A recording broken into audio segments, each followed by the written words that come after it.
never did it. Mirrors, maybe ones, whatever, but all it counts is that we won it.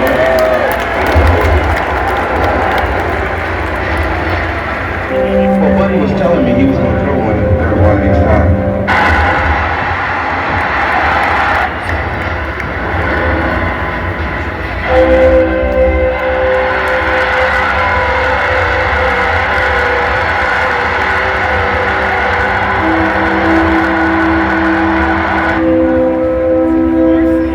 As I get to third base, I make sure I hit the bag, I look back, I saw it hit mine.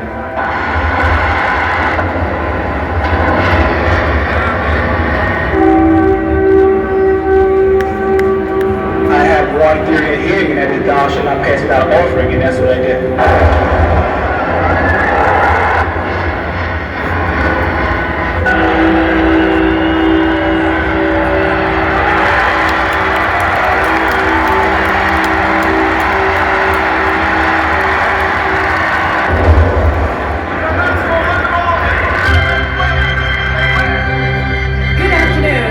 Welcome to Citi Field for a very special ceremony celebrating the 40th anniversary of the world champion 1986 New York Mets. Please welcome the radio voice of the Mets, Howie Rose. Thank you. Thank you very much and good afternoon. Today we are proud to reunite a group that provided one of the most memorable championship seasons of any team in any sport in New York history.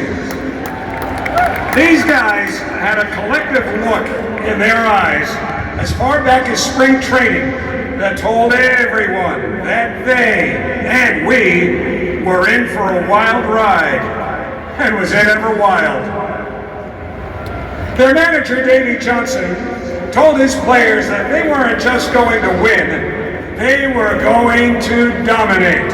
And that's exactly what they did, winning a remarkable 108 regular season games, finishing 21 and a half games ahead of the second place Philadelphia Phillies in the National League East. But the biggest thrills and the greatest amount of nerve-wracking excitement took place during an incredible postseason when every ounce of this team's talent, determination, and resilience was put to the test. Each time, as everything seemed to be working against them, they found a way. Only a team with a unique blend of virtuoso skill, guts, and leadership could have survived so many bumps in the road. And once they did, they earned a ride down the smoothest terrain a New York team can travel, the Canyon of Heroes. Today, we celebrate one of the most beloved teams in New York sports history, the 1986 World Champion New York Mets.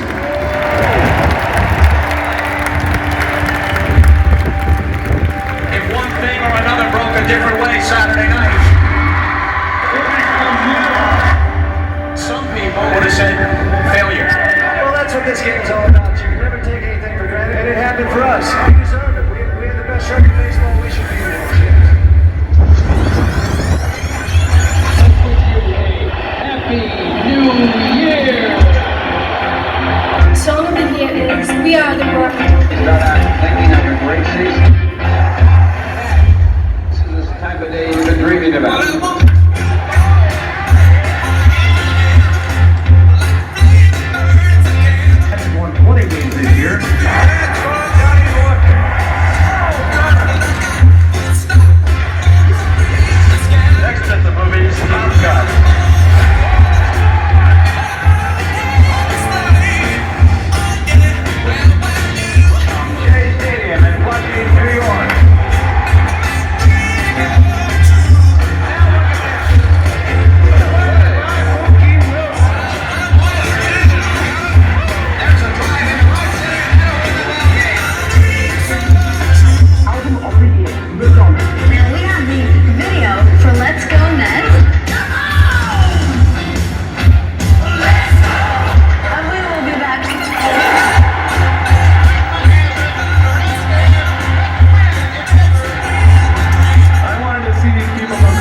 fewer dreams, and the spring training culminated by bringing the championship to the Big Apple.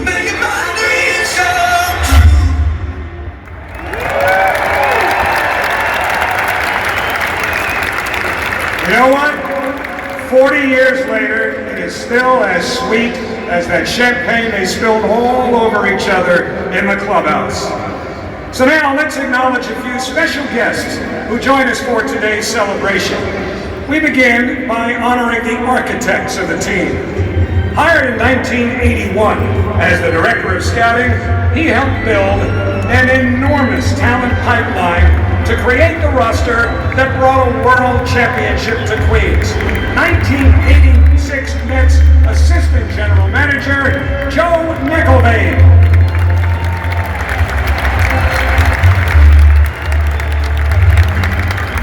Hired as the Mets general manager in 1980, Frank Cashin began rebuilding the club and restocking the Mets farm system. In 1986, the result was a franchise record 108 regular season wins and an October parade. Representing his late father, please welcome Frank's son, Greg Cashin.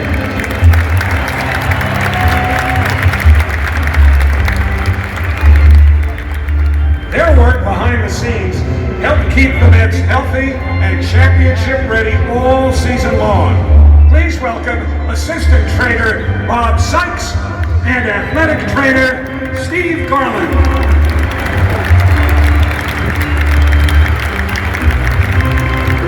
He worked tirelessly to help prepare the pitching staff during the season. The bullpen catcher, Rob Drummerhauser.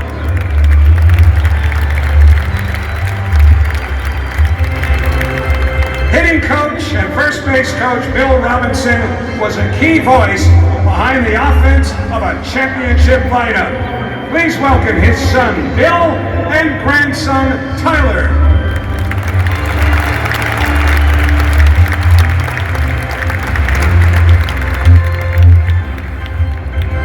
Bullpen coach Vern Hoshite, known for saying it's a 3 o'clock bus, be on it or be under it.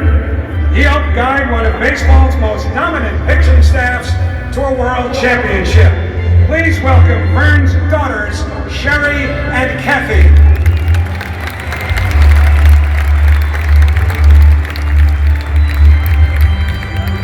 From world champion shortstop in 1969 to a vital member of the 1986 coaching staff, Bud Harrelson helped lead another title from the third base coach's box.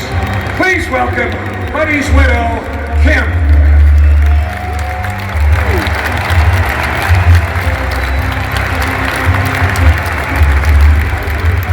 Davey Johnson is the winningest manager in Mets franchise history, but his greatest achievement came in 1986 when he led the Mets to their second world championship. Please welcome Davey's stepson, Jeremiah Allen.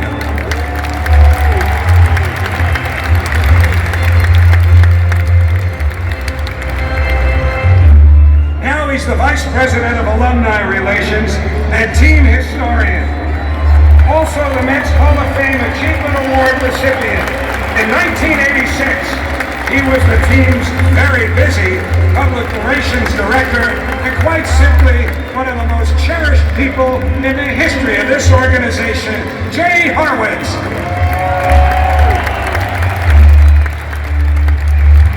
And now, let's welcome our 1986 World Champion Mets players. Tim Tuffle and Wally Backman formed an ideal platoon at second base. Tim appeared in 93 games while also providing one of the most satisfying moments from that season when he hit a pinch hit, game-winning grand slam against the Phillies. Wally was a switch-hitting second baseman who hit .320 in 124 games for the Mets in 1986 and also hit .333 with a .429 on base percentage against the Red Sox in the World Series.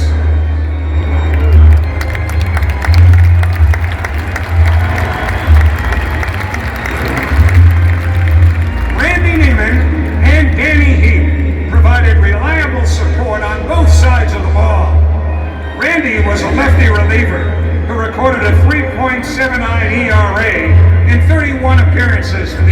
1986 Mets. And after his playing career ended, he returned to the Mets organization as an instructor and served as the team's bullpen coach for 7 seasons. Danny Heat was acquired in a 1982 trade with the Houston Astros. He hit .282 with a .379 on base percentage in 1986, the last of his 4 seasons as a New York Met.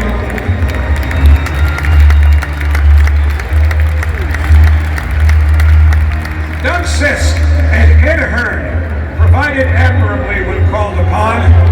Doug recorded a 3.06 ERA over 41 appearances for the 86 Mets, and also made 2 scoreless appearances in the postseason that year. Ed was thrown into the spotlight in 1986 when Gary Carter tore a ligament in his thumb. Ed played 49 games for the Mets as their backup catcher.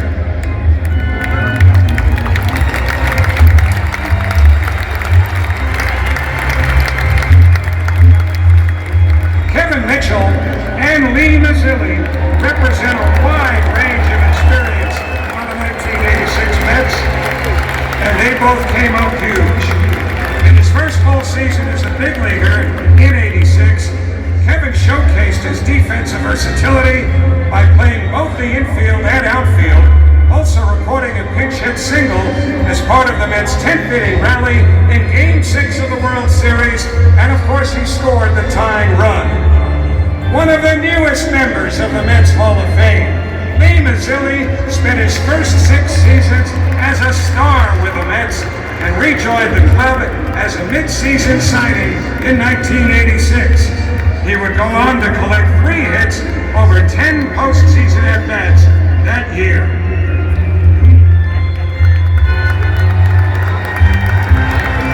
Rafael Santana and Kevin Elster solidified the infield. Rafael ranked 5th among National League shortstops with 369 assists in '86, and also started all 13 of the Mets postseason games that year. Kevin made his major league debut as a September call-up. He went on to play 6 more seasons for the Mets, at one point setting a major league record with 88 consecutive scoreless games at shortstop.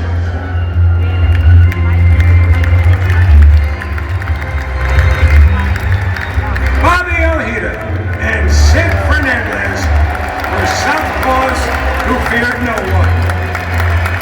Acquired and traded with Boston in the winter of '85, Bobby enjoyed a dominant debut season with the Mets. He was their winningest pitcher that year, going 18-5, and he led the National League in winning percentage, finishing 4th in Cy Young voting. He also recorded a 2.33 ERA over 4 postseason starts, including a critical win in Game 3 of the World Series at Fenway Park. El Cid established career highs with 16 wins and 200 strikeouts in '86. He was named to the National League All-Star team that year, becoming the first Hawaiian-born player to appear in the Midsummer Classic. And his relief work in Game 7 of the World Series held the Mets in until they could complete their comeback. Ray Knight and Howard Johnson locked down third base. Ray hit .298 with 37 extra base hits and 76 runs batted in.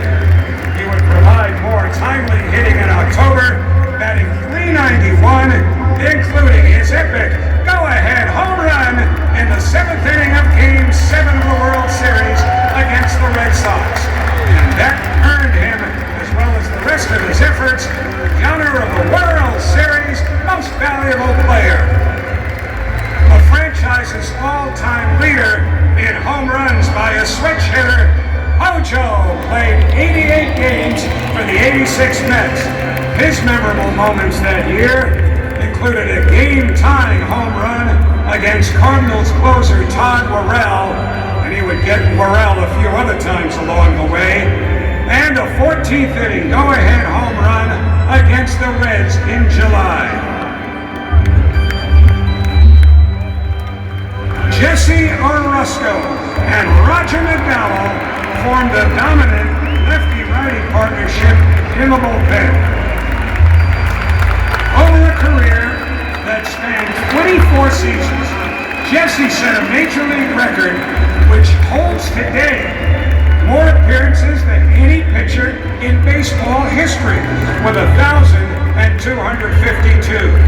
But it was in 1986 that he locked up some of the most iconic moments in Mets history. He won 3 games in the National League Championship Series and memorably struck out Marty Barrett before sending his glove to the sky and delivering the Mets their second World Championship. Though he was notorious for his clubhouse pranks, famous might be an even better word, Roger McDowell's contribution to the '86 championship was serious business. That year, he won 14 games, all out of the bullpen, and allowed just 1 hit over 7 brilliant scoreless innings in the National League Championship Series and appeared in 5 World Series games and was the winning pitcher in Game 7 of the World Series.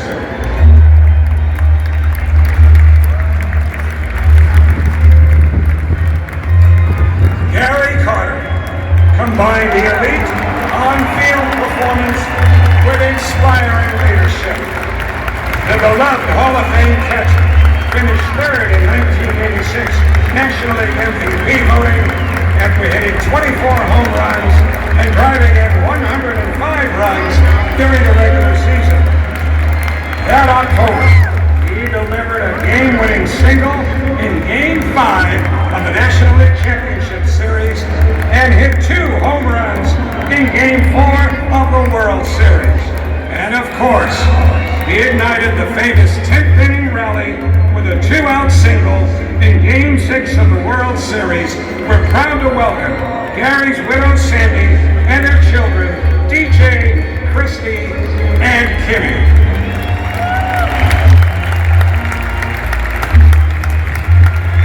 Darryl Strawberry and Lenny Dykstra form 2/3 of a dynamic outfield. One of the most imposing power hitters of his era, Straw led the Mets with 27 home runs in the '86 season. He hit 3 home runs during the Mets playoff run, including a game-tying blast in Game 5 of the LCS off of Nolan Ryan, and a solo homer in the 8th inning of Game 7 in the World Series. Known for his trademark intensity, Lenny Dykstra made 96 starts as the Mets leadoff hitter in '86. He earned the nickname Nails and delivered several key hits in the 1986 postseason, including his walk-off home run in Game 3 of the National League Championship Series and a leadoff home run in Game 3 of the World Series.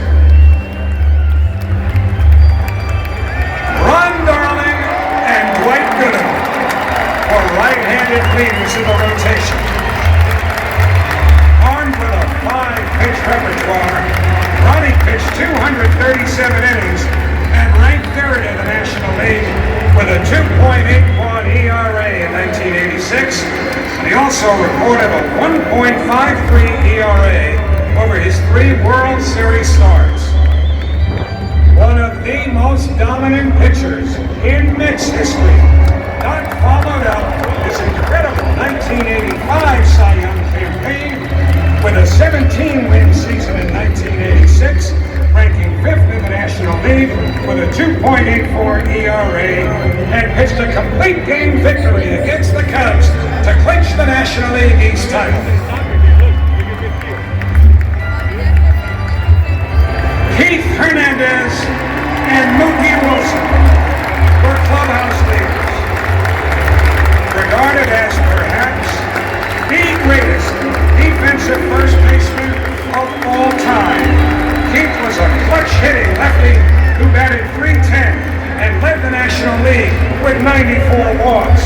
He had 3 runs batted in Game 7 of the World Series, including one of the biggest clutch hits in Mets history, a 2-run 6th-inning single, which cut the Red Sox lead to 3-2. His mastery in the field earned him the 9th of his incredible 11 consecutive Gold Glove Awards. Mookie Wilson hit .289 with 25 steals during the 1986 regular season. He certainly was a franchise icon, having so much more to do than just hitting that memorable ground ball. He currently ranks 2nd in franchise history with 281 stolen bases as a Met, and was one of the most electrifying players in the history of the New York Mets. Fans, give it up for your 1986 World Champion New York Mets.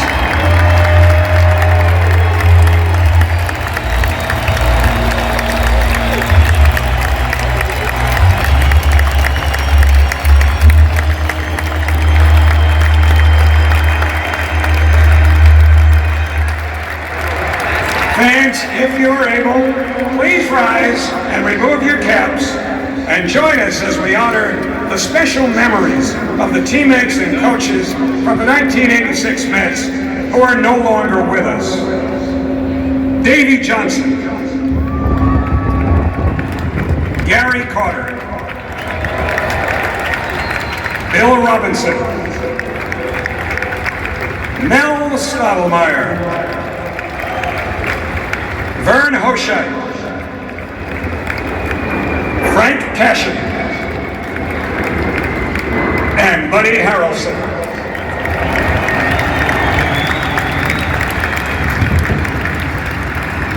Thank you. And now, performing the national anthem today, please welcome acclaimed actress, best known for her iconic role as mezzo-soprano on the hit HBO series The Sopranos, Jamie Lynn Sigler.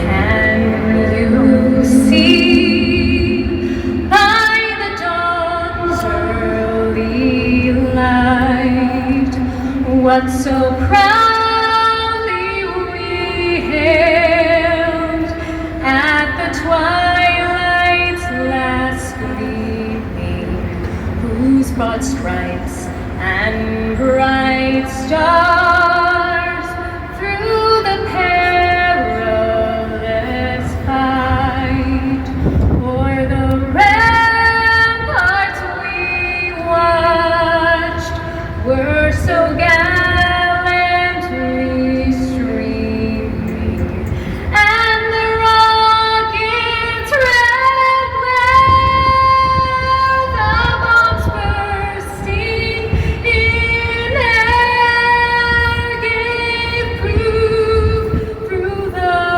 night that our flag was still there. Oh, say does that star-spangled banner yet wave o'er the land of the free and the home of the brave?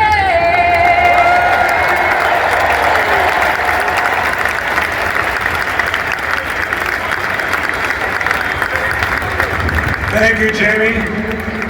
And now, to say a few words, please welcome all-time favorite and Mets Hall of Famer, Mookie Wilson.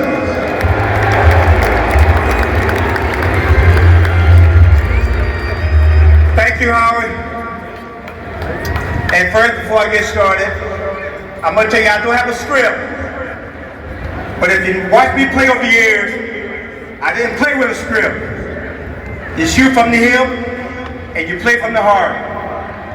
First, I'd like to give thanks to Steve and Alice Cohen for providing this opportunity for a bunch of misfits to get together and share memories of the great times that we had at Shea Stadium.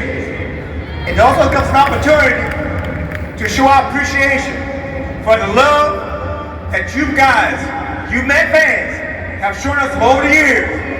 For 40 years, you have cherished us, you have celebrated us, you have welcomed us, and we want to thank you for allowing us to come to your home, to be part of your family, and enjoy the great game of baseball. And with that being said, let's go Mets!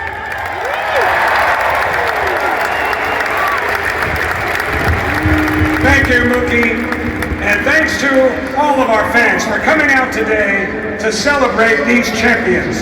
So let's hear it one last time for one of the most unforgettable teams in New York sports history, the 1986 World Champion New York Mets.